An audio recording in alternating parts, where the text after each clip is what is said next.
अखिलेश यादव जी सत्ता के बिना बेचैन हैं, उनका कोई राजनीतिक भविष्य नहीं बचा है। सपा समाप्तवादी पार्टी है, उसकी साइकिल पंचर है।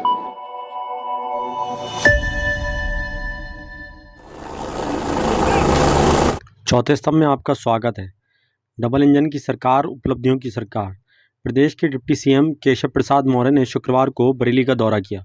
पत्रकारों से बातचीत में डिप्टी सीएम ने दावा किया कि लोकसभा चुनाव 2024 में यूपी की सभी सीटों पर एनडीए की जीत होगी। उन्होंने कहा कि प्रदेश की सभी 80 सीटों पर कमल खिलेगा। इससे पहले डिप्टी सीएम केशव प्रसाद मौर्य बदायूं जिले के ब्रह्मपुर से बरेली पहुंचे, जिसके बाद पार्टी पदाधिकारियों से मुलाकात कर संवाद किया।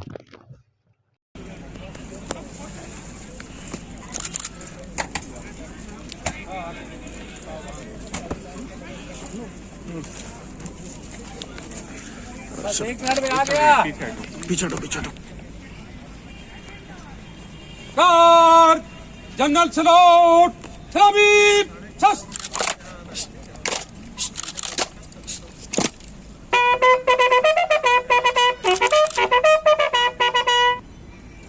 कार संतरी खड़े रहेंगे। नहीं, पूरा हिंदुस्तान मोदीमय है।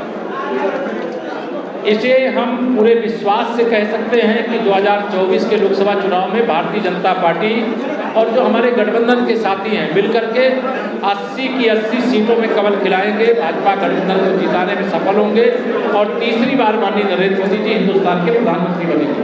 विपक्ष कहीं नहीं है, दूर दूर तक नहीं है। न सपा बसपा कांग्रेस का कोई अता पता है और न इनका प्रदेश में और न देश में कोई भविष्य है।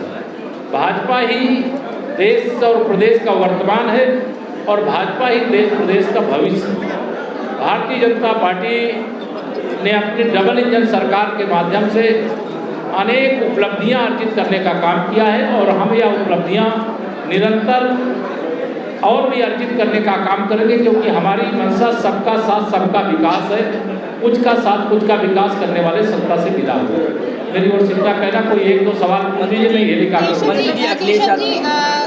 अखिलेश यादव ने आरोप लगाया है कि आप लोगों ने भारत छोड़ो अभियान, जो भारत छोड़ो आंदोलन था उसका विरोध किया था, इसलिए आज उस बात को छुपाने के लिए आप लोग हर घर तिरंगा अभियान चला रहे हैं। नहीं, श्री अखिलेश यादव जी भारत छोड़ो आंदोलन के समय वो झंडा लेकर के तिरंगा अगुवाई कर रहे थे।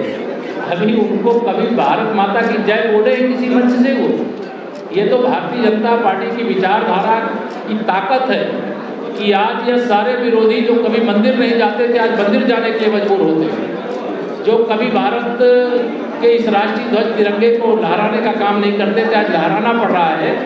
और यह तिरंगा देश के उस हिस्से में आज लहरा रहा है जहां संगीनों के साए में कभी तिरंगा फहराने की अनुमति लेनी पड़ती थी। उस जम्मू कश्मीर में धारा 370 हटने के बाद हर घर में तिरंगा लहरा रहा है। श्री अखिलेश यादव जी सत्ता के बिना बेचैन हैं, उनका कोई राजनीतिक भविष्य नहीं बचा है। सपा समाप्तवादी पार्टी है, उसकी साइकिल पंचर है। राहुल गांधी ने ट्वीट किया है कि इंडिया बढ़ेगा और भारत जुड़ेगा। देखिए, श्री राहुल गांधी जी के बारे में आप भी जानते हो और जितने पत्रकार मित्रों मैं जानता हूँ। आपको अगर कहा जाए कि आप बताइए 2024 में किसको प्रधानमंत्री के रूप में देखना चाहते हो, तो आप पत्रकारों नहीं कहोगे, लेकिन आप कमल की बटन दबा करके माननीय नरेंद्र मोदी जी को ही भारत का प्रधानमंत्री बनाने का काम करोगे।